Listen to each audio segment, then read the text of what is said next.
Hi, I'm Gordon from Camera Labs, and this is my in-depth review of the Canon PowerShot G7X Mark III and G5X Mark II. Yep, I'm doing them both in one video as they share so much in common, so I'll start with what's the same on both models, then detail what makes them different from each other, along with their predecessors and key rivals. So by the end of this video, you'll know exactly which one is best for you. I've spent several weeks putting all this together, so if you find any of it useful, you can reward me with a like and a follow, or maybe even shouting me to a coffee or treating yourself to my in-camera book. There's links for all of this and the latest prices below, so let's get on with it. The G7X Mark III and G5X Mark II are both high-end compact cameras launched in mid-2019. Both share the same photo and video quality, although the G7X Mark III is aimed more at vloggers, while the G5X Mark II is more of an EOS companion for stills photography. At launch, the G7X Mark III cost around £750 or dollars, while the G5X Mark II cost around £900 or dollars. Both models arrived around the same time as Sony's latest RX100, the Mark VII, and since they share a similar target market, I'll compare them throughout this video. The Sony's higher-end feature set does, however, pitch it at a higher-end price of around £1,200 or dollars. All three cameras employ 1-inch sensors with 20 megapixels and a stacked CMOS design for fast performance.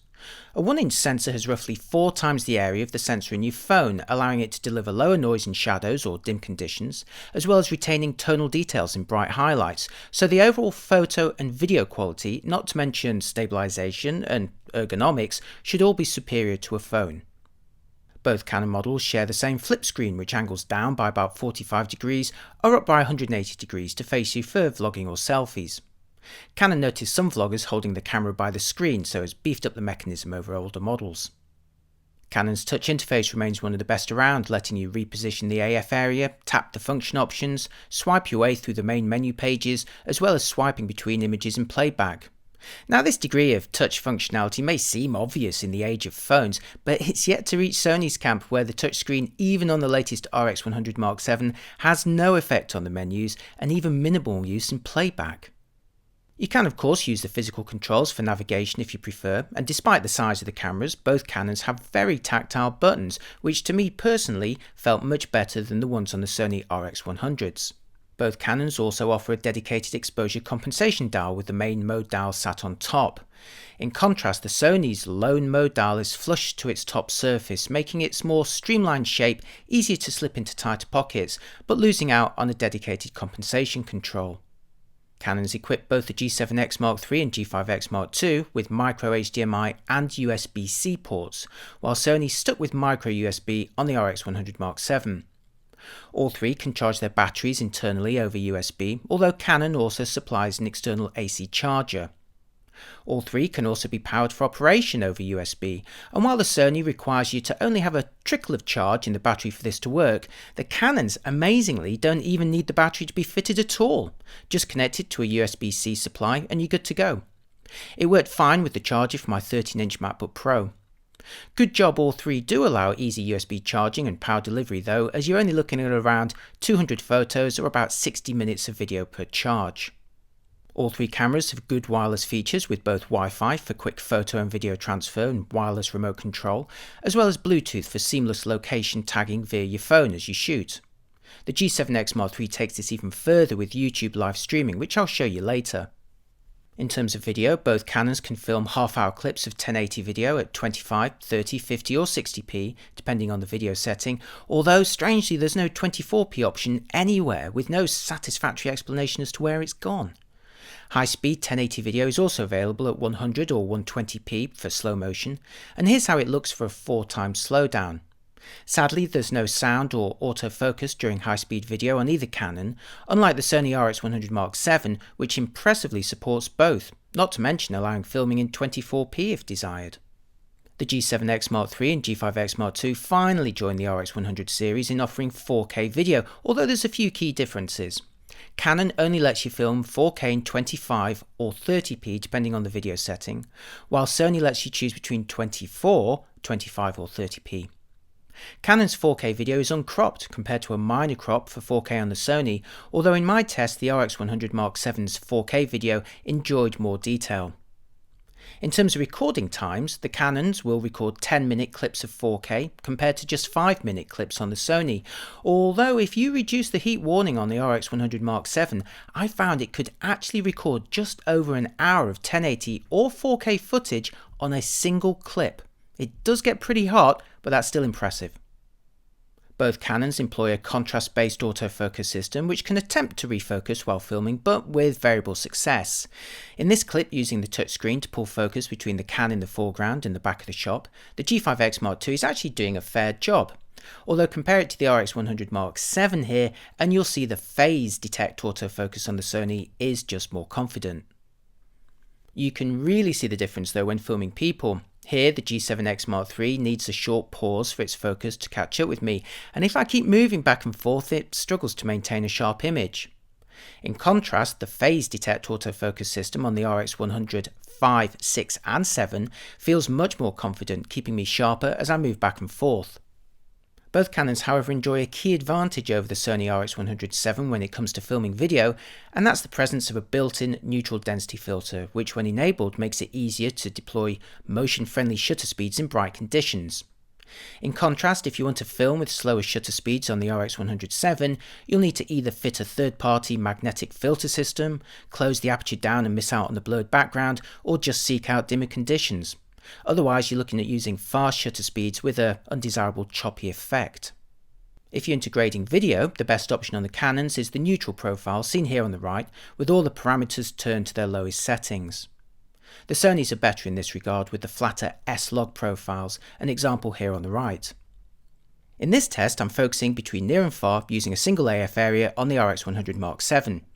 Here the camera uses a combination of phase and contrast detect autofocus and gets the job done pretty quickly and effectively. Now for the Canon G7X Mark III, which uses contrast-based autofocus only, and while there's inevitably some hunting at each end as a consequence, it's still fairly swift. But the real differences between these cameras comes with continuous autofocus and burst shooting. The G7X Mark III and G5X Mark II share the same burst shooting capabilities with a top speed of 20 frames per second in single AF mode. You can see it in action here as the block is dropped in the water, although if you want to refocus on the subject moving towards or away from you with servo AF enabled, the burst speed falls to 8 frames per second. Here's the G7X Mark III attempting to refocus on me, simply walking towards the camera, and you can see its contrast-based AF system becomes much less confident. When set to servo AF for continuous autofocus, you also lose face detection and are limited to a single AF area, so woe betide if you move away from it.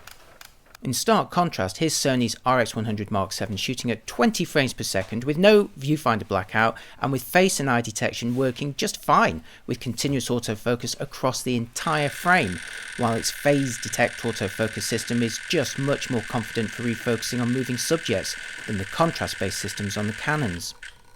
The Sony will even now offer eye detection for animals. The Sony is also perfectly at home capturing faster moving subjects such as Ben cycling towards me here at 200mm f4.5 and at 20 frames per second. Sure, the depth of field isn't that challenging on this camera, but the Sony simply does so much better than both of the Canons in this regard when it comes to sports, action and wildlife, and that includes active kids and pets. It reaches further and effectively focuses on moving subjects wherever they are in the frame. With the G7X Mark III and G5X Mark II, Canon also introduced a new RAW burst mode which exploits the speed of the stacked sensor to shoot a burst of RAW files at 30 frames per second for up to a generous 70 frames.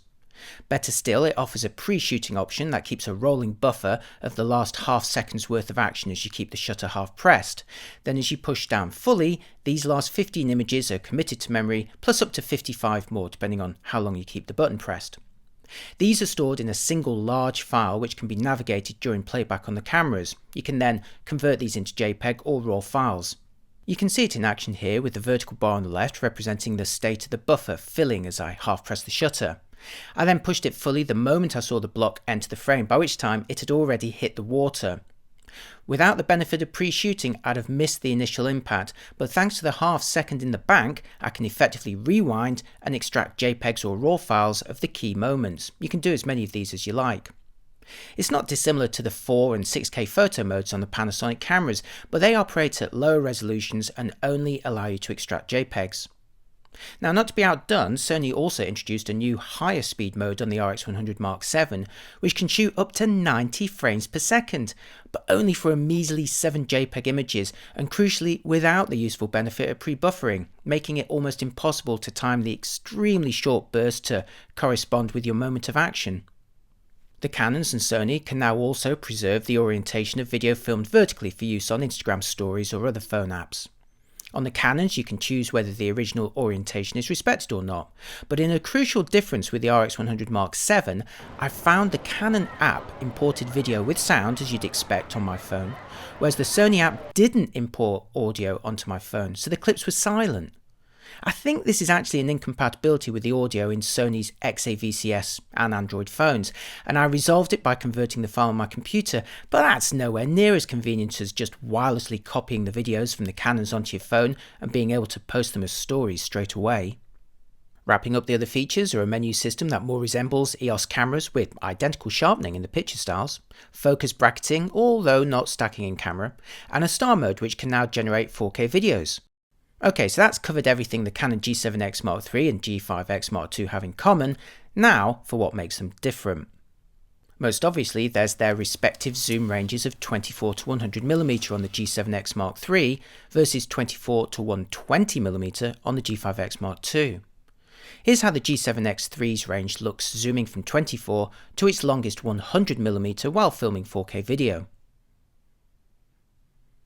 Now for the G5X Mark II's range, starting at the same 24mm wide angle, but zooming longer to 120mm, giving it greater flexibility as a do-it-all walk-around camera. The lens on the G5X Mark II also proved a little sharper than the G7X Mark III in my tests. Here's a shot I took with both cameras at 24mm f4, that's the aperture where I found them both performing at their best, and I'll now show you crops taken from the 5 areas marked by the red rectangles. The G7X Mark III crops are on the left, and the G5X Mark II crops are on the right. The biggest differences are towards the edges and corners where the G5X Mark II is visibly sharper. Towards the middle of the frame there's less difference, but I'd still say the G5X Mark II lens is a little crisper and more contrasty than the G7X Mark III. But there's more. Both Canons have a closest focusing distance of 5cm when zoomed wide to 24mm, and here's an image showing the kind of depth of field you can expect at close range with the aperture opened fully. The Canon G7X Mark III is on the left, the G5X Mark II is in the middle, and on the right is the Sony RX100 VII.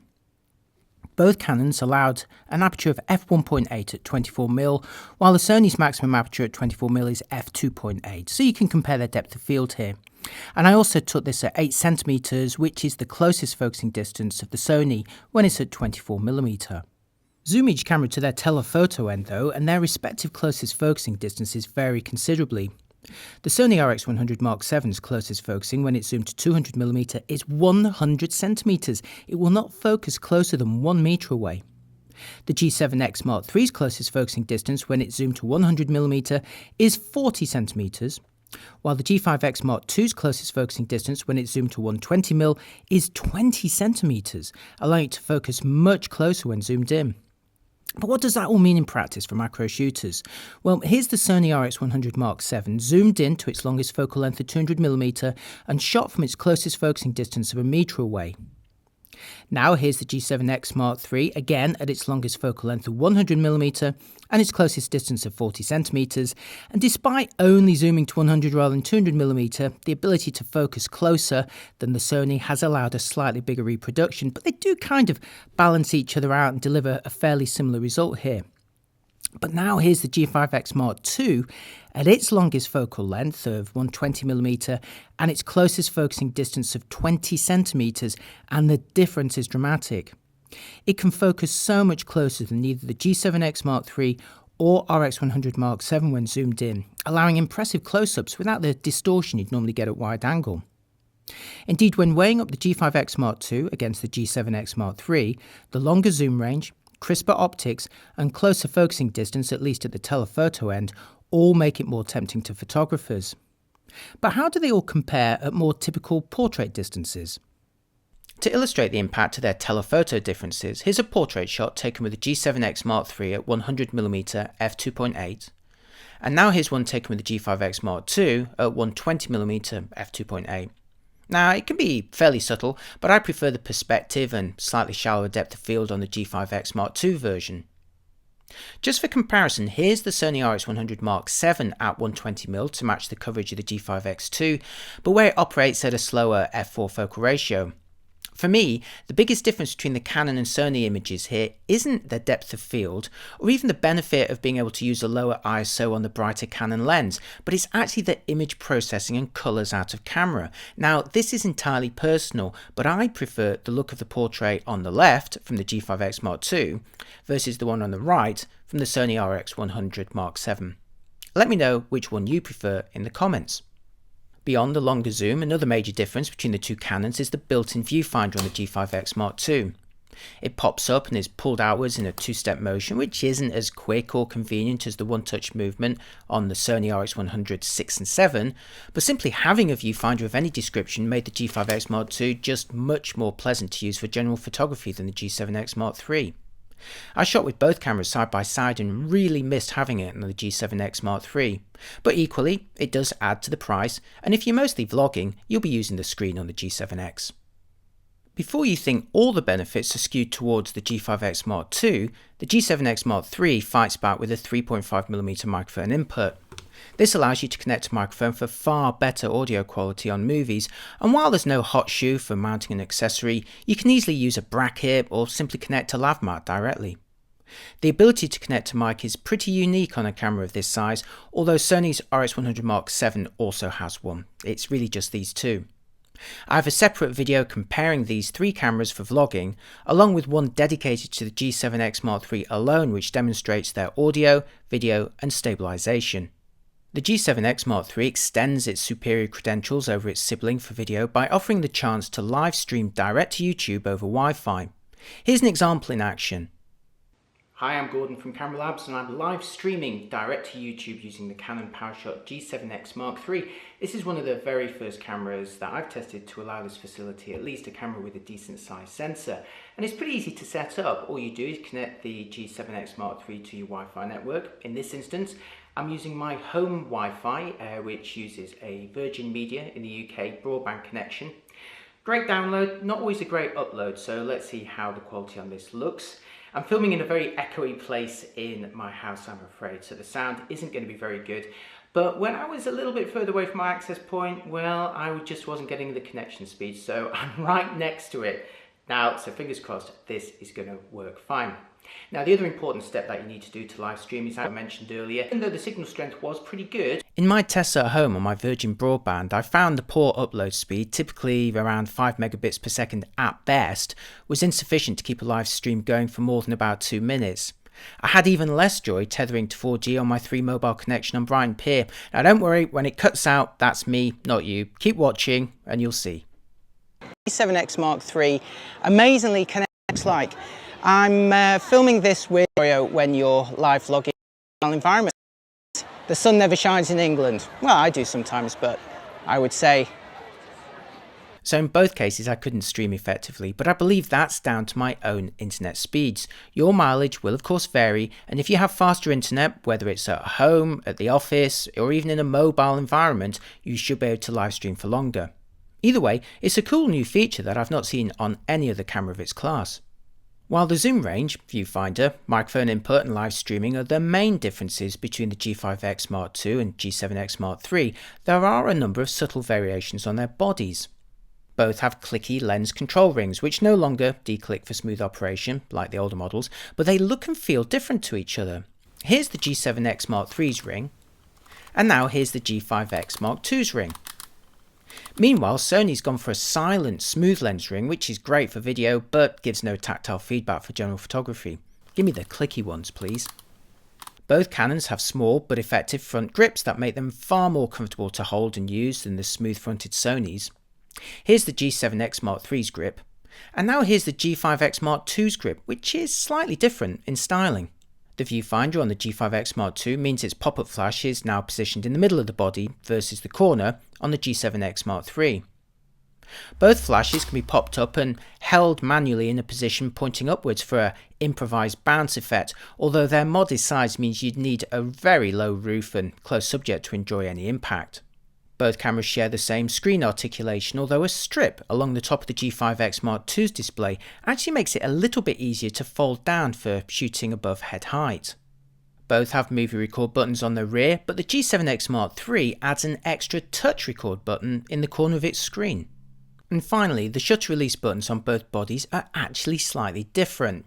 It's a little bit domed on the G7X Mark III, but slightly indented on the G5X Mark II, and to my own fingers, I preferred the indent. To be honest, none of these design differences are significant, but it is interesting how Canon's made two otherwise very similar looking cameras feel slightly different when used side by side. Okay, now for some photo examples taken with both models, all JPEGs out of camera, where they share essentially the same quality and output up to 100mm, leaving the G5X Mark II to extend a little further to 120mm at the long end. As I mentioned earlier, I enjoyed having the extra range of the G5X Mark II, but still found the 24 to 100mm zoom on the G7X Mark III fine for general use. Of course, if you desire longer reach, still, Sony's RX100 VII extends considerably longer to 200mm, but in return for a dimmer lens with less chance of blurring and a greater reliance on higher ISO sensitivities, not to mention an absence of that useful ND filter. Now, while both the Canons and Sony delivered great looking results outside, I personally preferred the colours and tones from the Canons inside or in lower light. It's not that the Sony looked bad in this respect, and in isolation actually looked fine, but next to the Canons, I personally preferred the way that they looked over the Sony. Again, it's all personal, so let me know what you think in the comments. The bottom line is both Canon cameras delivered great looking images out of camera under any of the conditions I tried them in. Just before wrapping up, let's take a look at the high ISO noise by examining crops made from the red rectangular area at each sensitivity.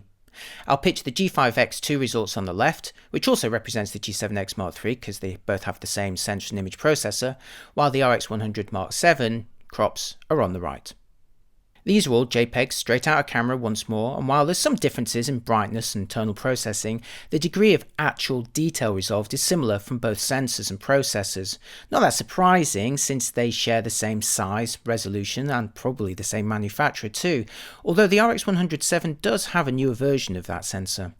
As such, I'd say the very finest tonal details are beginning to smear at 400 to 800 ISO, while overall reductions in detail kick in around 1600 ISO, especially beyond 3200 ISO. If you're interested in video performance in particular, check out my separate RX100 VII review and my comparison of all three cameras for vlogging. As for this video, it's time for the verdict.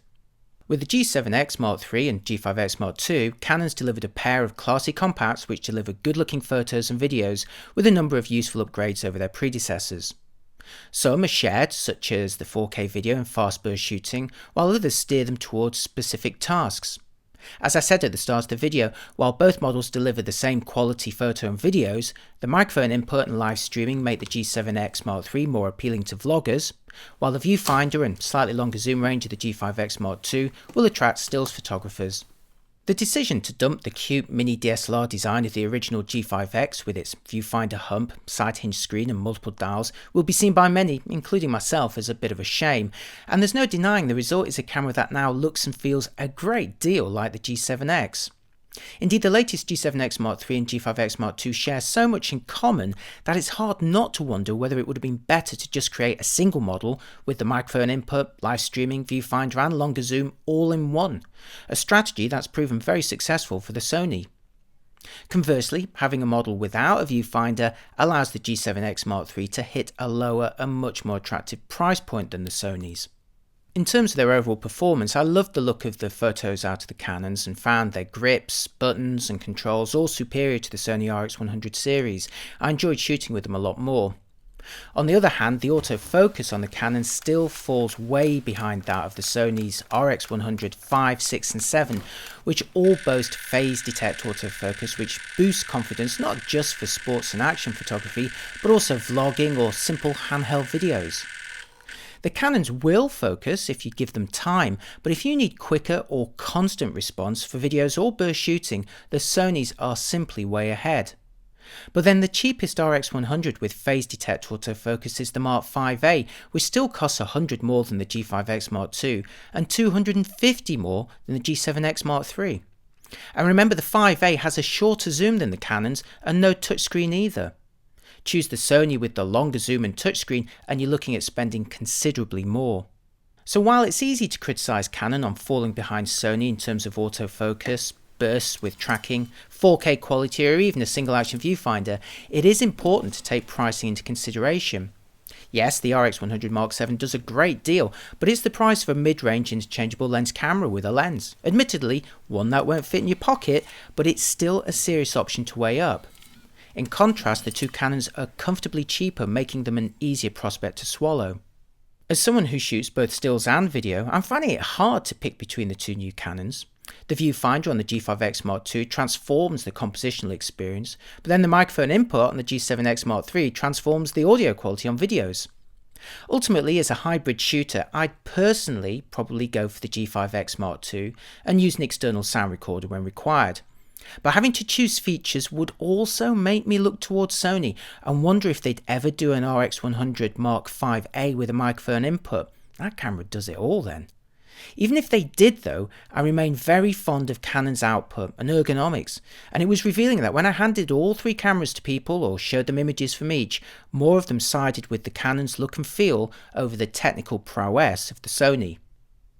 As for the existing G7X II owners out there, the upgrades to 4K, live streaming and especially a microphone input make the G7X III an attractive upgrade.